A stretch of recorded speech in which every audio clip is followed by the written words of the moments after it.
Hello students, welcome to my YouTube channel maths idol. बच्चों, ये है गेम थ्योरी का video number 5। This is the last topic of game theory. इससे पहले की 4 वीडियो में हम ऑलमोस्ट सारा चैप्टर खत्म कर चुके हैं। इसमें मैं आपको सिखाऊंगी how we can solve the game by simplex method, कि हम किस तरीके से गेम को लीनियर प्रोग्रामिंग प्रॉब्लम में रिड्यूस कर लेंगे और फिर उसको सिंप्लेक्स मेथड से हम सॉल्व करेंगे। ठीक है, तो चलिए बच्चों करते हैं स्टार्ट हम अपना। तो देखिए मेरा क्वेश्चन है, पहले बेटा इसकी ना मेरे को थोड़ी थ्योरी समझानी पड़ेगी, वरना आपको समझ नहीं आएगा कि मैंने क्वेश्चन कैसे सॉल्व किया है। थ्योरी एग्जाम समझ लीजिए, उसको वैसे प्रूफ लर्न करने की ज़रूरत नहीं है एग्जाम्स के लिए, बट क्योंकि डेरिवेशन नहीं करोगे ना तो क्वेश्चन समझ नहीं आएगा कैसे सॉल्व किया है। ठीक है, तो देखिए मैं समझा देती हूँ आपको। आप साथ साथ स्क्रीनशॉट्स ले लेना या नोट्स ज़रूर कर लेना फ्यूचर रेफरेंस के लिए। तो देखो बेटा, मैंने आपको ये प्रॉपर्टी बता रखी है, E one Y star is less than equal to V less than equal to E X star G. ठीक है, ये प्रॉपर्टी हमने यूज भी करी थी ग्राफ ड्रॉ करते समय। और मैंने आपसे कहा था कि ये अगर हमारी प्रॉब्लम ए की सॉल्व हो रही होती है, ए मतलब जिसके लिए पे ऑफ मैट्रिक्स बना होता है, तो हम साइड लेते हैं V less than equal to E X star J. और अगर हम प्लेयर बी के लिए प्रॉब्लम सॉल्व करते हैं, मतलब जिसके लिए अपॉर्चुनिटी लॉस मैट्रिक्स गिवन होता है, तो हम निकालते हैं E one I Y star less than equal to V वाला प्रॉब्लम सॉल्व करते हैं। तो हमने कंसीडर कर लिया, कोई भी एक साइड ले लिया अभी पहले मैंने, E I Y star less than equal to B. तो ये मुझे किसकी प्रॉब्लम बना के देगा?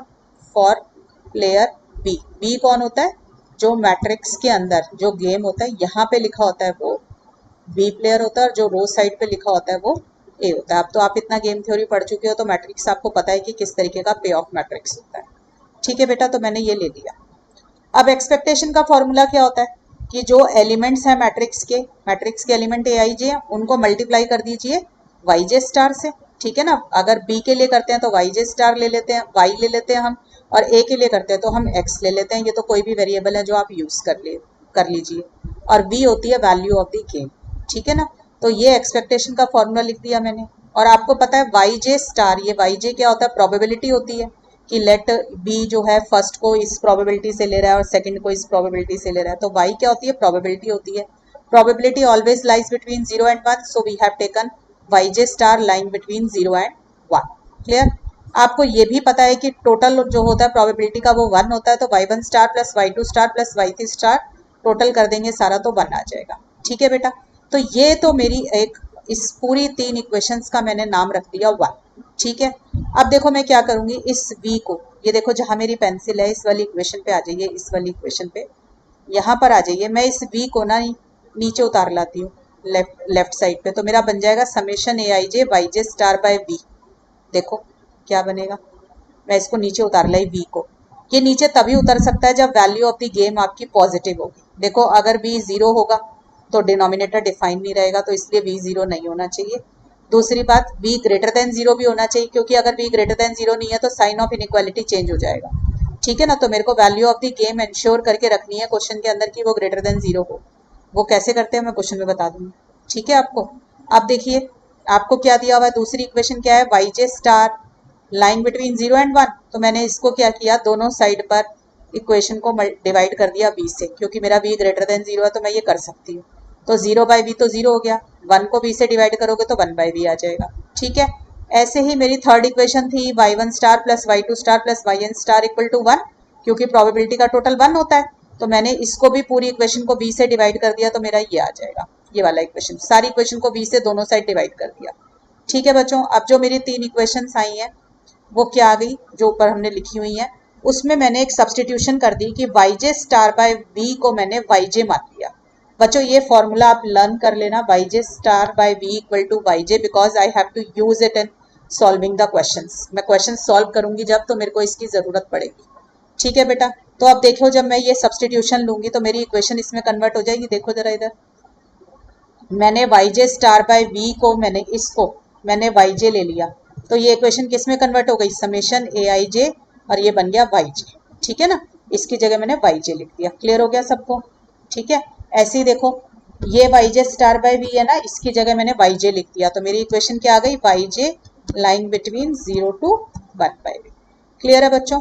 ये भी आ गया मेरा। ऐसे ही मेरा देखो आपके पास इनके अंदर भी ये क्या आ जाएगा, y1 स्टार बाय वी है ना, इसकी जगह y1 आ जाएगा, y2 स्टार बाय वी है, इसकी जगह y2 आ जाएगा। तो ऐसे y1 plus y2 dash dash till yn equal to 1 by V आ जाएगा। ठीक है, तो ये तीनों इक्वेशंस मैंने यहाँ पर लिख ली।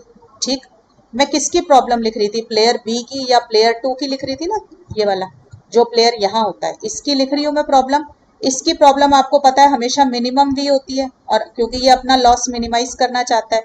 और जो प्लेयर ए होता है इसकी प्रॉब्लम हमेशा मैक्सिमाइज की होती है, कि ये अपना गेन मैक्सिमाइज करना चाहता है। ठीक है, तो प्रॉब्लम ऑफ प्लेयर टू क्या बन गई, मिनिमम वी, वी क्या है, V is called the value of the game. आपको पता है, आपने हर क्वेश्चन में निकाली है। तो वी, इसकी प्रॉब्लम बी की बन गई है मिनिमम वी सब्जेक्टेड टू, ये जो ऊपर हमारी वैल्यूज निकल कर आई हैं, summation A I J Y J less than equal to 1 और Y J greater than equal to 0, क्योंकि आपको पता है प्रोबेबिलिटी है तो हमेशा ग्रेटर देन 0 रहेगा। ठीक है, अब ये क्या चीज होती है, देखो मिनिमम वी आते ही मेरे को ऑब्जेक्टिव फंक्शन मिल गया। A I J Y J less than equal to 1 है, ये less than equal to greater than equal to के सिंबल जिसमें लगे होते हैं वो क्या होता है मेरा कंस्ट्रेंट, तो ये मेरे कंस्ट्रेंट्स आ गए। और Y J greater than equal to 0, ये क्या आ गया मेरा नॉन नेगेटिविटी रिस्ट्रिक्शन आ गया। ठीक है, तो ये मेरी एक लीनियर प्रोग्रामिंग प्रॉब्लम बन गई। ठीक है, तो मैंने आपको दिखाया कि किस तरीके से मैं प्रॉपर्टी ऑफ गेम यूज करके अपनी जो है गिवन क्वेश्चन को लीनियर प्रोग्रामिंग प्रॉब्लम में कन्वर्ट कर सकती हूँ। How a game can be converted into an LPP, ये आपने देख लिया। तो मैंने जैसे प्लेयर बी के लिए किया था, सिमिलरली मैं प्लेयर ए, जो कि मेरा यहाँ पे लेफ्ट साइड पे प्लेयर ए लिखा होता है, मैं इसके लिए भी प्रॉब्लम अपनी बना सकती हूँ लीनियर प्रोग्रामिंग में। उसके लिए मैं क्या करूंगी, ये वाला पोर्शन ले लूंगी, इस वाली प्रॉपर्टी का मैंने एक ही प्रॉपर्टी याद कराई है पूरे उसके अंदर आपको गेम थ्योरी के अंदर। तो अब मैं ये वाली साइड ले लूंगी। जब आप ये वाली साइड लोगे v less than equal to this one, अब देखो इसको भी आपने जैसे ऊपर आप डेरिवेशन करते आए हो बिल्कुल सेम तरीके से करोगे, बस यहाँ पे आपकी बारी ग्रेटर की जगह किसका सिंबल आ गया, सॉरी लेस की जगह किसका सिंबल आ गया, ग्रेटर का आ गया। और वाई जे स्टार की जगह मैंने क्या लिख दिया, एक्स जे स्टार। बाकी सारा काम बच्चों बिल्कुल सेम है। देखो जैसे प्रोबेबिलिटीज हमेशा 0 और 1 के बीच में होते हैं, तो एक्स आई स्टार 0 और 1 के बीच में आ गए। टोटल प्रोबेबिलिटी का मैंने 1 ले लिया। जैसे मैंने Y J star by V को वाई जे माना था, ऐसे ही मैंने X I star by V को एक्स आई मान लिया। तो मेरा क्वेश्चन रिड्यूस होके ये बिल्कुल सेम तरीके से आ गया। बच्चों स्क्रीनशॉट लेना है या नोट करना है तो आप कर लीजिए पॉज करके वीडियो। ठीक है, ये आ गया।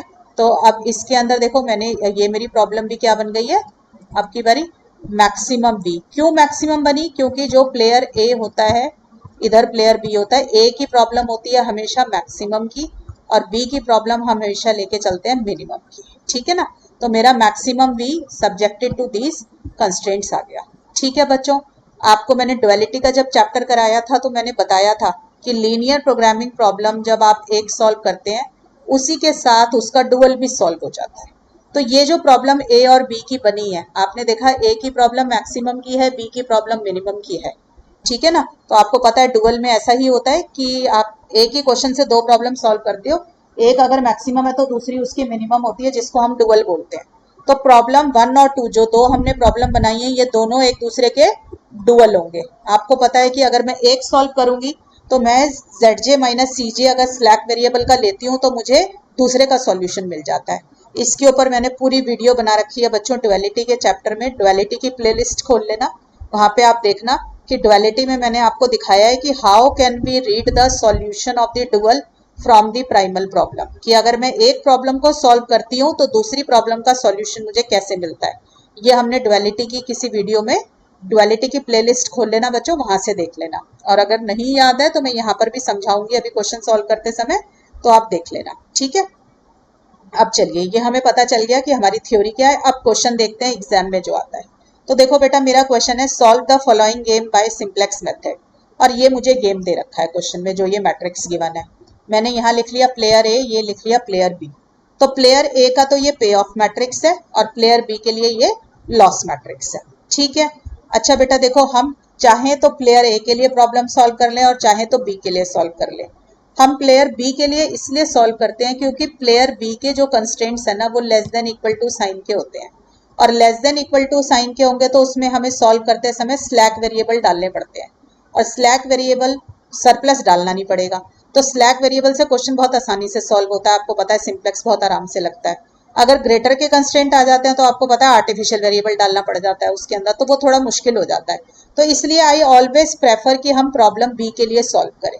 ठीक है, ताकि मेरे लेस के कंस्ट्रेंट्स आ जाए। ठीक है, तो एक तो ये याद रखना कि मैं प्रॉब्लम आपको बी की सॉल्व कराऊंगी और बी से ही फिर हम ए का आंसर अपने आप रीड कर लेंगे लास्ट में। ठीक है, करने को आप दोनों साइड से कर सकते हो, ए के लिए सॉल्व करके बी का रीड कर लो, वो भी कर सकते हो, but it is always preferred कि हम लेस देन के कंस्ट्रेंट से ज्यादा खुश रहते हैं, वो आसान होते हैं। तो मैं आपको बी की प्रॉब्लम सॉल्व कराऊंगी क्योंकि बी की प्रॉब्लम में लेस के कंस्ट्रेंट्स होते हैं। अच्छा बेटा देखो, ऊपर का डेरिवेशन करते समय मैंने आपसे कहा था वो डेरिवेशन तभी वैलिड है जब आपकी value of the game greater than 0 है। ठीक है, तो value of the game greater than 0 लेकर आने के लिए मुझे क्या करना है? देखो, पहले क्वेश्चन के अंदर देखा करो कि कोई नेगेटिव वैल्यू तो नहीं है। आप देख रहे हो कि दो जगह पे नेगेटिव है, -1 -2। ठीक है, तो आप इनमें से देखो मोस्ट नेगेटिव एलिमेंट कौन है। तो आप देखो इधर -1 है, इधर -2 है, तो -2 नेगेटिव एलिमेंट है ना। तो देखो माइनस को थोड़ी देर के लिए छोड़ो, 2 है ना, तो 2 में एक ऐड कर लो, 3 हो गया। तो 3 ले लीजिए और 3 को ना इन सारे एलिमेंट्स में ऐड कर दीजिए, हर एलिमेंट के अंदर 3 ऐड कर दीजिए। दोबारा सुनिए, पहले क्वेश्चन के अंदर देखो कोई नेगेटिव एंट्री तो नहीं है। अगर नेगेटिव एंट्री है तो जो सबसे ज्यादा नेगेटिव हो ना, जो सबसे छोटा नंबर हो गया एक तरीके से, वो ले लो। फिर आप क्या करो, जैसे -2 है ना, तो 2 है ना, तो 2 की जगह 3 ले लो, क्योंकि मैं 3 इसमें ऐड करूंगी तो 3 - 2 होके 1 बन जाएगा। ठीक है, इससे जस्ट अबव वाला जो भी पॉजिटिव नंबर होगा ना, आपने वो ले लिया। तो मैंने लिया 3, तो मैं क्या करूंगी, इस मैट्रिक्स के हर एलिमेंट के अंदर 3 ऐड कर दूंगी। ठीक है, हर एलिमेंट में 3 ऐड करने से मेरा जो वैल्यू ऑफ द गेम है ना, वो पॉजिटिव आ जाएगी। ठीक है, और इससे ना मेरे सॉल्यूशन पे कभी कोई फर्क नहीं पड़ेगा, क्योंकि मैं क्या करूंगी, जो मैंने ये 3 ऐड की है ना, मैं लास्ट में मेरा जो आंसर निकलेगा ना, उसमें 3 दोबारा माइनस कर दूंगी, तो मेरी वैल्यू ऑफ द गेम वही आ जाएगी जो एक्चुअल में इस क्वेश्चन की है। बट क्योंकि मुझे डेरिवेशन करना, मैंने जो किया हुआ है जिससे मैं इसको सॉल्व करूंगी, उसमें मैंने ले रखा था कि मेरा v ग्रेटर देन 0 होगा, तभी मेरी ये लीनियर प्रोग्रामिंग प्रॉब्लम में कन्वर्ट होगा। इसलिए मेरे को पहले v ग्रेटर देन 0 इंश्योर करना जरूरी है। तो उसको करने के लिए मैंने क्या किया, इसमें 3 ऐड कर दिया। तो देखो इधर जहां मेरी पेंसिल है, 3 + 3 करूंगी 6 आ जाएगा, तो मैंने लिख दिया 6 यहाँ पर। ठीक है, -2 में 3 ऐड करोगे तो 1 आ जाएगा, तो मैंने लिख दिया 1। ठीक है, इस तरीके से सारे एलिमेंट में 3 ऐड कर लो। अब आपका ये मैट्रिक्स आ गया जो स्क्रीन पे दिखाई दे रहा है, ये मेरा पॉजिटिव है सारी एंट्रीज। तो इस मैट्रिक्स को मैं सॉल्व करूंगी। ठीक है, ये मैंने अभी अभी एक्सप्लेन किया कि मैं प्रॉब्लम बी की सॉल्व करूंगी। ठीक है ना, तो प्रॉब्लम ऑफ बी क्या होती है, मिनिमम, और प्रॉब्लम ऑफ ए क्या होती है, मैक्सिमाइज। तो problem of B is minimise कर दीजिए V is value of the game. ठीक है, तो minimise value of the game subjected to, अब देखो कंस्ट्रेंट्स बना लो इसके, आपको पता है ना मैंने कंस्ट्रेंट बना रखे हैं, summation A I J Y J less than equal to 1। मैंने ये लिखवाया था ना अभी ऊपर डेरिवेशन में, minimum V subjected to this Y J greater than equal to 0। तो मेरे को अब ये बनाने हैं कंस्ट्रेंट्स। तो मिनिमम वी मैंने लिख दिया यहाँ पर, और कंस्ट्रेंट्स कैसे बनेंगे, आप कोई भी डुअल वेरिएबल ले लो, वाई जे है ना आपके पास, तो y1 y2 y3 मैं वेरिएबल्स ले लेती हूँ। तो देखो 6y1 इधर, y2 इसके लिए, और y3 ऐसे बना लो बेशक, y1 y2 y3 यहाँ पे लिख लो। और जैसे मैट्रिक्स मल्टीप्लाई करते हैं इस तरीके से ही आप मैट्रिक्स को मल्टीप्लाई करके इक्वेशंस बना लो। तो देखो मेरा क्या बन गया, 6y1 + 7 1y2 + 7y3, इक्वेशन जैसे बनाते हैं। और मेरे को पता है A I J Y J less than equal to 1 था मेरा क्वेश्चन में, तो जो ऊपर डेरिवेशन किया तो लेस देन इक्वल टू 1 आ जाएगा। तो इसी तरीके से सेकंड इक्वेशन बनाओ, देखो जहां मेरी पेंसिल है, 2y1 + 7y2 + 5y3, ऐसे 5y1 + 5y2 + 9y3, ये सारे क्या होंगे मेरे, लेस देन इक्वल टू 1 हो जाएंगे। और आपको पता है कि मेरी नॉन नेगेटिविटी रिस्ट्रिक्शन है कि ये सारी वैल्यूज ग्रेटर देन 0 होनी चाहिए, क्योंकि ये क्या डिनोट कर रही है, प्रोबेबिलिटी डिनोट कर रही है। ठीक है, तो मेरी ये तो बेटा प्रॉब्लम बन गई जिससे मुझे सॉल्व करना है। ठीक है, अब आप देखिए मैं इसके अंदर क्या करूंगी। आपको पता है कि मेरी y1 + y2 + y3 क्या था, 1/v था, ऊपर हमने डेरिवेशन में किया था। अगर याद नहीं है तो लर्न कीजिए इस बात को, मैंने ऊपर डेरिवेशन में आपको दिखाया था कि मेरा y1 + y2 + y3 क्या होता है, 1/v होता है। तो देखो मेरी प्रॉब्लम है मिनिमम ऑफ v, मुझे मिनिमाइज करना है v, इसको मैं लिख सकती हूँ मैक्सिमाइज कर दो 1/v को। ठीक है ना, क्योंकि अगर v छोटा होगा तो 1/v बड़ा हो जाता है। तो मिनिमम v को मैं लिख सकती हूँ मैक्सिमाइज 1/v, और 1/v किसके बराबर है, y1 + y2 + y3। तो मैंने लिख दिया 1/v की जगह y1 + y2 + y3। तो मेरी गिवन क्वेश्चन किस में कन्वर्ट हो गया बेटा, ये देखो हमारी प्रॉब्लम रिड्यूस हो गई है, मैक्सिमाइज y1 + y2 + y3। दोबारा देख लीजिए इधर, मैक्सिमम y1 + y2 + y3 ये लिखा जहां मेरी पेंसिल है। ठीक है, तो मैं क्या लिख दूंगी, मैक्सिमम y1 + y2 + y3, और ये वही वाले कंस्ट्रेंट्स जो मेरे ऊपर आए थे। ठीक है, और ये नॉन नेगेटिविटी रिस्ट्रिक्शन। अब आप समझ लीजिए मुझे ये क्वेश्चन सॉल्व करना है, ठीक है। अब जैसे आप लीनियर प्रोग्रामिंग प्रॉब्लम को सिंप्लेक्स मेथड से सॉल्व करते हैं, आप सॉल्व करें। कैसे सॉल्व करते हैं? सबसे पहले हम क्या देखते हैं कि हमारी राइट साइड कंस्ट्रेंट्स की पॉजिटिव है कि नहीं है। तो आपने देखा तीनों कंस्ट्रेंट्स की राइट साइड मेरी 1 1 1 है, तो RHS of all the constraints is positive, तो मेरी पहली कंडीशन तो सेटिस्फाइड है, ठीक है ना, क्योंकि अगर एक भी नेगेटिव होती तो पहले पॉजिटिव करनी पड़ती है। RHS of all the constant is positive, so it is okay. फिर मैं क्या देखती हूँ कि मेरा ऑब्जेक्टिव फंक्शन किस चीज का है। मेरा ऑब्जेक्टिव फंक्शन है मैक्सिमम का। मैंने आपको सारा काम किस पे सिखाया है? मिनिमाइजेशन पे। बच्चों मैं आपको एक बात बताना चाहूंगी कि कुछ टीचर्स मैक्सिमाइजेशन पे काम कराते हैं, कुछ मिनिमाइजेशन पे कराते हैं। आप बुक्स भी देखोगे तो कुछ बुक्स मैक्सिमम पे हैं, कुछ मिनिमम पे बनी हुई है, ठीक है। तो बेटा कोई सा भी क्राइटेरिया आप फॉलो कर सकते हो, दोनों ही करेक्ट है, ठीक है। तो मैं आपको ये जरूर सजेस्ट करूंगी कि आपने मेरे से अगर ये सब्जेक्ट पढ़ा है, मैंने मिनिमाइजेशन पे कराया है, तो आप सारा काम फिर मेरे से ही पढ़ना, ताकि आपको कोई कंफ्यूजन ना हो। अगर आप किसी और टीचर से पढ़ते हैं और वो मैक्सिमम पे पढ़ा रहा है आपको, तो फिर सारा सब्जेक्ट जो है उसी से पढ़िए, ताकि आपको कभी कंफ्यूजन ना हो। क्योंकि हम एक ही मैंने तो पूरा सब्जेक्ट एक ही ऑप्टिमैलिटी क्राइटेरिया से कराया है। और कुछ टीचर्स ऐसे भी हैं जो मैक्सिमम से भी कराते हैं और मिनिमम से भी कराते हैं, और दोनों का ऑप्टिमैलिटी क्राइटेरिया अलग अलग पढ़ाते हैं। तो मुझे लगता है वो ज़्यादा कंफ्यूजिंग होता है। तो मुझे तो मिनिमम अच्छा लगता है, स्टैंडर्ड तरीका है भी मिनिमम का। फॉरेन ऑथर्स की किताबों में सब में मिनिमम ऑथर्स मिले, मिनिमम का क्राइटेरिया मिलेगा, तो मैं तो मिनिमम पे ही कराती हूँ, ठीक है। तो देखो हमारा ऑब्जेक्टिव फंक्शन मैक्सिमम का है, हमें मिनिमम में कन्वर्ट करना पड़ेगा इस क्वेश्चन में। तो हम क्या करेंगे, उसको माइनस साइन से मल्टीप्लाई करके मिनिमम में कन्वर्ट कर लेंगे, ठीक है। तो मेरा ऑब्जेक्टिव फंक्शन क्या बन जाएगा? Minimum minus y1 minus y2 minus y3, ठीक है। और साथ में क्या करना है मुझे इनके अंदर, क्योंकि आपको पता है स्टैंडर्ड फॉर्म लिखनी है, स्टैंडर्ड फॉर्म लिखनी है तो लेस देन के साइन में मुझे क्या करना होता है? स्लैक वेरिएबल इंट्रोड्यूस करना होता है। तो मैं तीनों में स्लैक वेरिएबल इंट्रोड्यूस कर देती हूँ, ठीक है। तो मेरा बन जाएगा 6y1 plus y2 plus 7y3। Slack variable पहली बार डाला तो s फॉर स्लैक, पहली बार डाला है तो 1। तो स्लैक वेरिएबल जब भी डल जाता है तो आपको पता है कि ये इक्वल टू 1 हो जाता है। दूसरा मेरा क्या बन जाएगा constant? 2y1 plus 7y2 plus 5y3 plus s2 equal to 1, ठीक है। थर्ड हो जाएगा 5y1 plus 5y2 plus 9y3। अब इसमें स्लैक वेरिएबल डाला तो मेरा आ गया 1।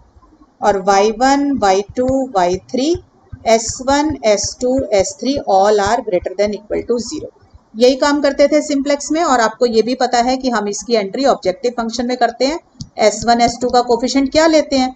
0, ठीक है ना, because we always assign a cost of 0 to all the slack variables. ये बातें सब आपने बहुत की हैं, मैंने इतनी सारी वीडियोस बनाई हैं सिंप्लेक्स मेथड की और बिग एम में, तो आपने हमेशा देखा है कि s1 s2 s3 का कोफिशिएंट 0 होता है ऑब्जेक्टिव फंक्शन में।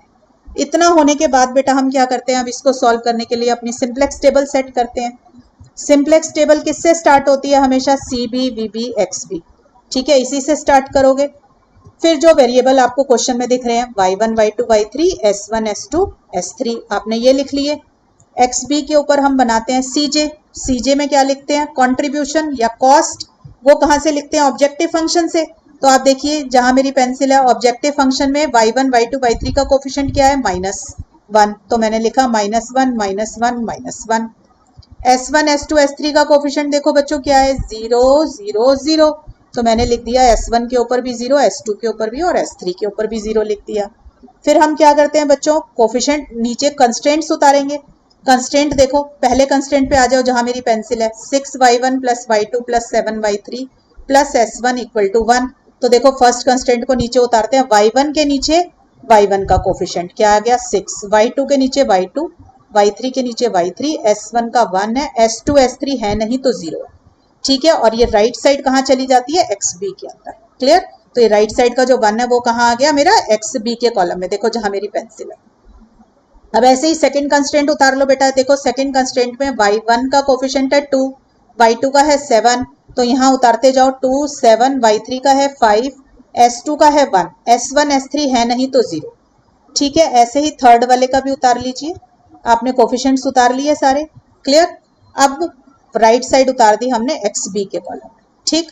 मेरा सारा उतर गया ऊपर से डेटा। अब आप देखिए क्या करेंगे आप? VB के कॉलम में क्या आता है? अगर याद रख, मैंने तो याद भी करा दिया है कि कंस्ट्रेंट्स में अगर स्लैक वेरिएबल है तो हर एक उसका स्लैक वेरिएबल वीबी में आ जाएगा। अगर सरप्लस और आर्टिफिशियल वेरिएबल डलते हैं, ग्रेटर का कंस्ट्रेंट हो, तो आपके सरप्लस और आर्टिफिशियल डलते हैं तो क्या आता है? Artificial variable. क्यों आता है? क्योंकि वो अंदर जाके आइडेंटिटी मैट्रिक्स बना रहे हैं। आप देख सकते हैं जहां मेरी पेंसिल है, S1 S2 S3 तीनों मिलकर आइडेंटिटी मैट्रिक्स बना रहे हैं, तो ये मेरे क्या बन जाएंगे? वीबी। ठीक है, तो मैंने वीबी पहले वाले कंस्टेंट में S1 डाला था, दूसरे में S2, तीसरे में S3, तो मेरा आ गया S1 S2 S3।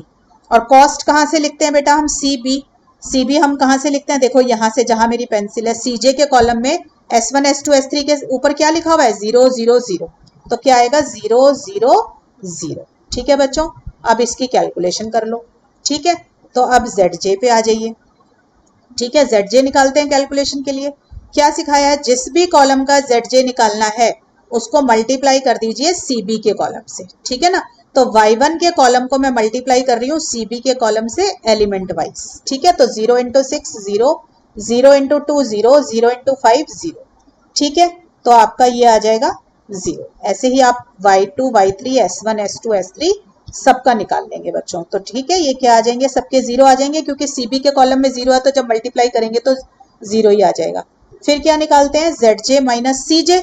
तो देखिए ZJ तो ये हैं जो अभी अभी निकाले, और CJ इनके टॉप में देखो, ऊपर जहां मेरी पेंसिल है ये लिखे हुए CJ। माइनस कर दीजिए, देखो 0 माइनस माइनस 1, तो क्या बना? 0 माइनस माइनस 1 आ गया 1। ऐसे ही इसका भी आ जाएगा, और ये 0 आ गया। ठीक है बच्चों, फिर हम क्या देखते हैं कि अगर सारे ZJ माइनस CJ मेरे लेस देन 0 आ गए तो मेरा आंसर आ गया।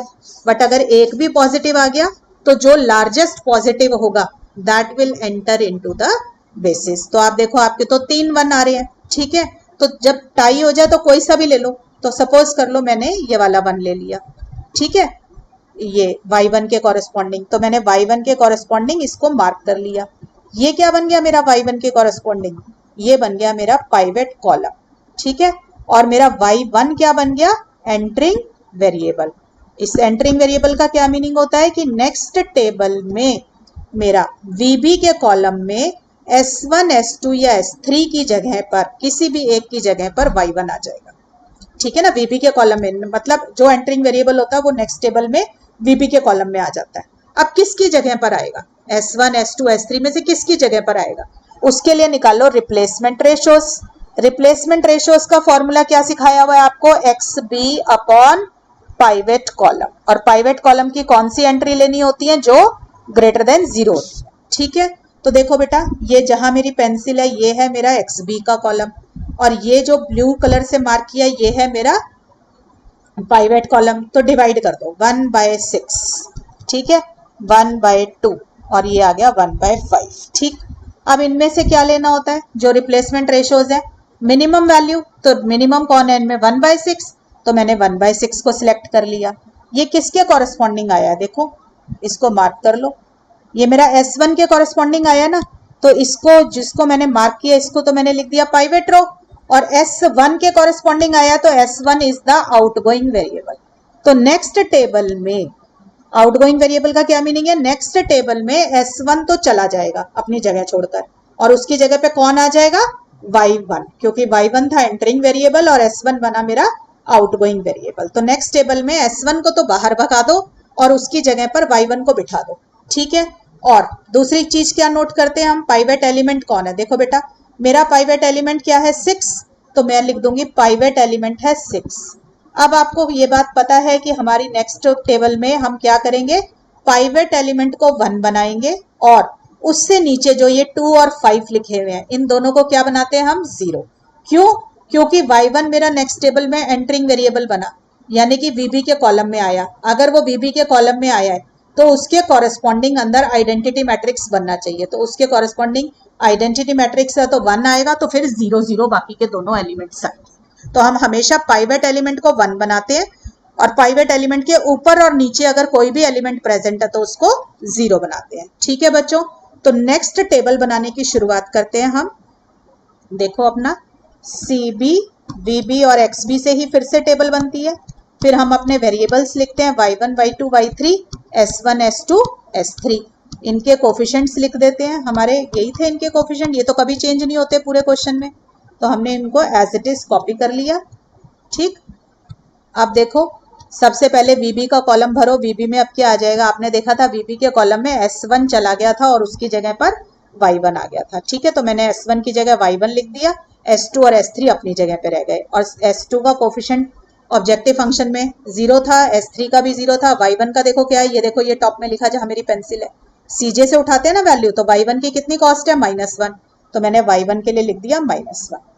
ठीक है बच्चों, अब सबसे पहला काम क्या करना है, पाइवेट एलिमेंट को 1 बनाना है। तो मेरा पाइवेट एलिमेंट क्या आया था, 6। उसको 1 बनाने के लिए क्या करोगे, 6 से डिवाइड करेंगे तभी बनेगा ना 1।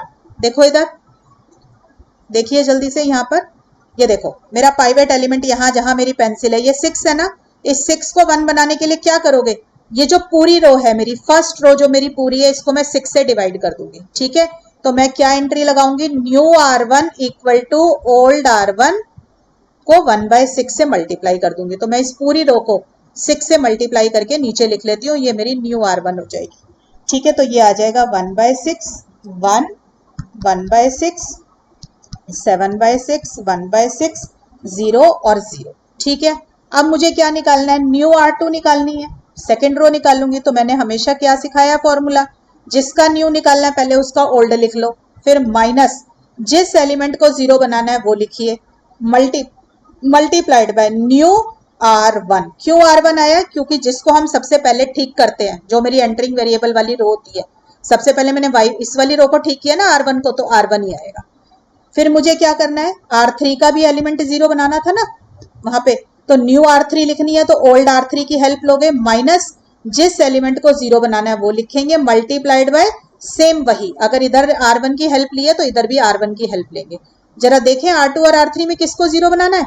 ठीक है, तो ऊपर टेबल स्क्रॉल कर लेते हैं बच्चों, देखो इधर, यहाँ देखिए ध्यान से, R2 में मुझे 2 को 0 बनाना है, ठीक है ना, सेकेंड रो में, और R3 में मुझे 5 को 0 बनाना है। तो जिसको 0 बनाना है नीचे ब्रैकेट में एंटर कर दो। ठीक है ना, जो मैंने फॉर्मूला लिखा है, इसमें 2 को बनाना है और इसमें 5 को, तो ये मेरे फॉर्मूले बन गए। अब आप ओल्ड R2 के नीचे ओल्ड R2 के एलिमेंट्स लिख लो। ओल्ड एलिमेंट्स कहाँ से आते हैं, पुरानी वाली टेबल जो मेरी ऊपर लिखी हुई है। नई टेबल वो होती है जिसको हम फिल कर रहे हैं अभी। ठीक है ना, तो ये मैंने सॉल्व करना आप सब बच्चों को बहुत अच्छे से सिखा रखा है कि कैसे सॉल्व करते हैं। Multiplied by new R1। New R1 के एलिमेंट्स कौन से हैं, जो इससे ऊपर वाली टेबल में लिखे हैं, जो अभी अभी ठीक किए हैं। ये देखो, ये जो मेरी पेंसिल रखी है जिस पर, ये मेरे न्यू R1 के एलिमेंट्स है, इनको लिख लो। ठीक है, और सॉल्व कर लीजिए। तो ये है मेरे 1/6, 1, 1/6, 7/6, 1/6, 0 और 0। इनको बेटा सॉल्व कर लेना, जो भी वैल्यू आ रही है आपकी, ये आ जाएगी 2/3, ये आ जाएगी 0, दिस इज 20/3, 8/3, -1/3, 1 और 0। ठीक है, तो मैं इनको ऊपर कॉपी कर देती हूँ टेबल में। तो ये आ गई मेरी 2/3, 0, 20/3, 8/3, -1/3, 1 और 0। ऐसे बेटा ओल्ड R3 के नीचे ओल्ड R3 के एलिमेंट लिख लो। ओल्ड R3 के एलिमेंट मिलेंगे पुरानी टेबल से, तो 1, 5, 5, 9, 0, 0, 0, -5, -5। ठीक है, ये कैलकुलेशन मैंने बहुत बारी सिखाई है, इतनी वीडियोस बनाई है, हर क्वेश्चन में ये कैलकुलेशन हो रही थी। अब तो आप परफेक्ट हो गए होंगे इनमें, तो ये आप सॉल्व कर लेना बच्चों। ठीक है, मैं लिख देती हूँ ऊपर जो मेरा आ रहा है, इसको सॉल्व करके, इसको सॉल्व करके हमारा आ जाएगा बेटा ये। ठीक है, आप देख लेना बेटा, अगर बाई चांस थोड़ी कैलकुलेशन की कहीं मिस्टेक हो तो मेथड अगर आपको समझ आ गया तो आप कर सकते हो। ठीक है, फिर आपने निकाले ZJ। अब ZJ निकालोगे तो आपको पता है Y1 का ZJ निकालना है तो CB से मल्टीप्लाई करेंगे, तो यहाँ पे -1, ये -1/6, सबको आता है मल्टीप्लाई, ये कैसे निकालते हैं। ठीक है, अब ZJ माइनस CJ है तो ऊपर वाले से माइनस कर दो। ठीक है, तो ये क्या आ जाएगा 5/6। CJ ऊपर लिखे होते हैं, ZJ जो आप निकालते हैं हाथ की हाथ वो होते हैं। क्लियर। अब इसमें देखो फिर से मेरा एक ZJ माइनस CJ पॉजिटिव आ गया। जब तक सारे ZJ minus CJ less than equal to 0 नहीं आएंगे क्वेश्चन खत्म नहीं होगा। तो मेरा ZJ माइनस CJ जो है 5/6 आ गया, तो मेरा ये बन गया आपकी बारी एंटरिंग वेरिएबल और पाइवेट कॉलम। तो पाइवेट कॉलम तो ये बन गया जिसको रेड कलर से मार्क किया, और Y2 बन गया मेरा एंटरिंग वेरिएबल। तो नेक्स्ट टेबल में अब VB की जगह पर Y2 आ जाएगा। ठीक है बच्चों, अब किसकी जगह पर आएगा, निकालिए रिप्लेसमेंट रेशोज। करो। एक्स बी का कॉलम ये रहा जिसपे मेरी पेंसिल है, और पाइवेट कॉलम ये रहा, दोनों को आपस में डिवाइड कर दो। तो देखो 1/6 डिवाइडेड बाय 1/6 क्या आया 1। ठीक है, 2/3 डिवाइडेड बाय 20/3 तो क्या आ गया 1/10। 1/6 डिवाइडेड बाय 25/6 तो क्या आ गया 1/25। कौन सा मिनिमम है इनमें से 1/25, तो इस पर एरो लग गया और इसके कॉरेस्पॉन्डिंग रो को हमने मार्क कर लिया। ठीक है बच्चों, तो ये बन गई मेरी पाइवेट रो। ठीक, किसके कॉरेस्पॉन्डिंग आई है S3, तो S3 is the outgoing variable, तो नेक्स्ट टेबल में मेरा S3 चला जाएगा। ठीक है, अब नेक्स्ट टेबल में मैं क्या करूंगी, S3 को गायब कर दूंगी और इसकी जगह पर किसको फिट कर दूंगी मैं, Y2 को। ठीक है, और पाइवेट एलिमेंट देख लो क्या है 25/6, तो नेक्स्ट टेबल में मैं 25/6 की जगह पे तो 1 लेकर आऊंगी और इससे ऊपर ये जो दोनों एलिमेंट है 1/6 और 20/3 इनकी जगह पर 0 लेकर आएंगे। ठीक है, तो ये सारे चेंजेस अब मुझे नेक्स्ट टेबल में करने हैं। तो मैंने फिर से टेबल बनाई CB VB XB, जो मेरे वेरिएबल है Y1 Y2 Y3 S1 S2 S3। ठीक है ना, CJ तो कभी चेंज नहीं होता, आपको पता है पूरा कॉलम में सेम रहता है पूरी टेबल में जब तक क्वेश्चन सॉल्व नहीं हो जाता। ठीक है, तो ये तो यही रह गया। यहाँ पे मेरा Y1 है, यहाँ S2 है, और अब मेरा क्या हुआ है S3 की जगह पर क्या आ जाएगा मेरा Y2। ठीक है बच्चों, S2 का कोफिशिएंट 0। अब देखो Y1 और Y2 के लिए CB में क्या लिखेंगे, जो ये इनके ऊपर लिखे हैं CJ में, देखो जहां मेरी पेंसिल है क्या लिखा है -1 -1, तो ये आ गए -1 -1। तो अब मैं क्या करूंगी, सबसे पहले पाइवेट एलिमेंट को 1 बनाऊंगी। ठीक है, तो देखो मेरी पाइवेट रो क्या थी, पाइवेट रो मेरी ये थर्ड वाली है ना, R3 कौन है मेरी थर्ड रो, पाइवेट एलिमेंट है 25/6, तो क्या ऑपरेशन लगाएंगे हम इसको 1 बनाने के लिए, भाई सीधी बात है 25/6 है तो 6/25 से मल्टीप्लाई करेंगे तभी बनेगा। ठीक है ना, तो मेरी पहली ऑपरेशन क्या बन गई, new R3 equal to 6/25 into old R3। ठीक है, तो ये सब काम करने के बाद जो भी मेरा आ रहा है मैं वो यहाँ लिख रही हूँ। ठीक है, तो ये मेरा आ गया। कैलकुलेशन थोड़ी सी है बेटा इसके अंदर, ध्यान से देख लेना, बाई चांस मेरी कोई गलत भी हो जाए तो आपको पता है कैसे करना है। ठीक है, अब मैं न्यू R1 और R2 निकालूंगी, तो न्यू R1 निकालना है तो पहले ओल्ड R1 लिखेंगे, माइनस जिस एलिमेंट को 0 बनाना है मल्टीप्लाइड बाय न्यू R3, यही फॉर्मूला होगा ना। ऐसे ही R2 निकालना है तो new R2 equal to old R2, जिसका न्यू निकालते हैं पहले ओल्ड लिखो और फिर ब्रैकेट लगा के जिस एलिमेंट को 0 बनाना है वो लिखिए, और साथ में हेल्प उसी की लेंगे जिसको सबसे पहले ठीक किया न्यू R3। जरा देखें किसको 0 बनाना है R1 और R2 में, देखो R1 में 0 बनाना है मुझे इसको, ये जहां मेरी पेंसिल है 1/6, तो 1/6 आ जाएगा ब्रैकेट में। R2 में किसको 0 बनाना है 20/3 को, तो 20/3 आ जाएगा। ठीक है बच्चों, तो ये 1/6 और ये आ गया 20/3। अब आप ओल्ड R1 के नीचे ओल्ड R1 के एलिमेंट लिख लेना, न्यू R3 के नीचे न्यू R3 के, और सॉल्व कर लेना बच्चों। ठीक है, मैं लिख देती हूँ कि मेरी क्या कैलकुलेशंस आएंगी। 4/25, ये सब बच्चे करके देख लेना अपने आप। ठीक है, मैंने फॉर्मूला लिख दिया है, आपको बनाना भी आ गया होगा फॉर्मूला अब तक। ठीक है, तो आप ये कैलकुलेशन सब बच्चे कर सकते हैं, I am not spending time on this. तो ये मेरी वैल्यूज आ गई। ठीक है बेटा, अब आप इसके ZJ निकाल लो। ZJ निकालने के लिए फिर वही काम करना है, जो भी कॉलम का ZJ निकालना है उसको मल्टीप्लाई कर दीजिए CB के कॉलम से जहां पे मेरी पेंसिल है।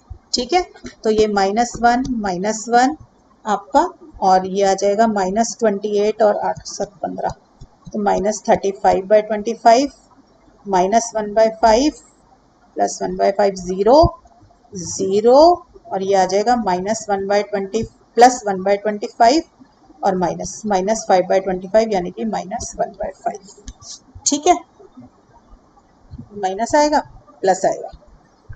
ठीक है, -6/25 माइनस आ रहा है, अभी नहीं क्या आ रहा है, कर लेना बेटा इसकी कैलकुलेशन।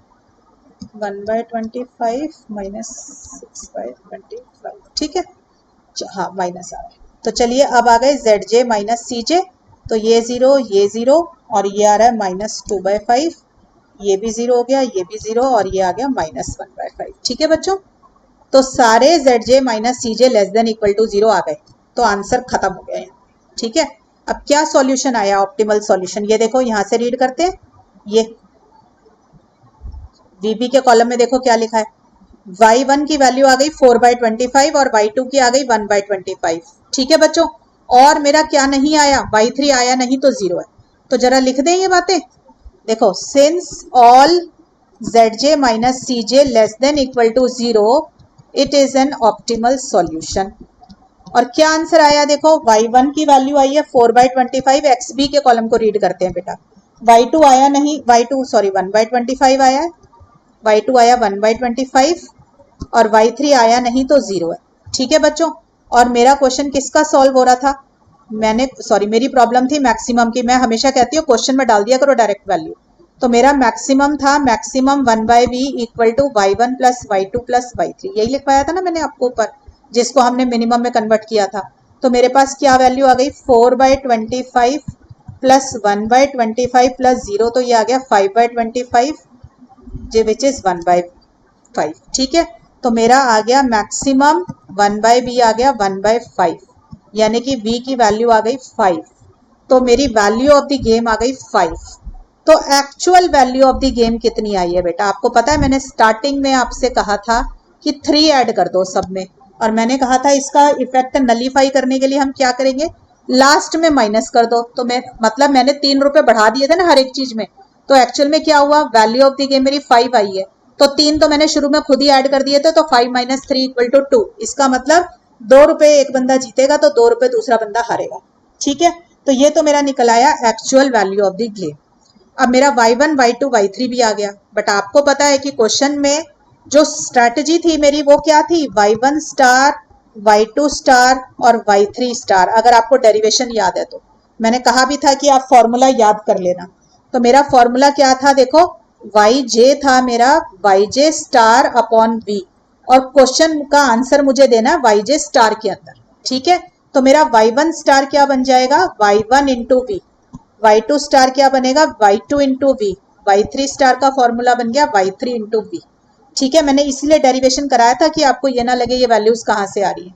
ठीक है, अब देखो y1 की वैल्यू कितनी आई है क्वेश्चन में मेरी, y1 आया 4/25 और y2 आया 1/25।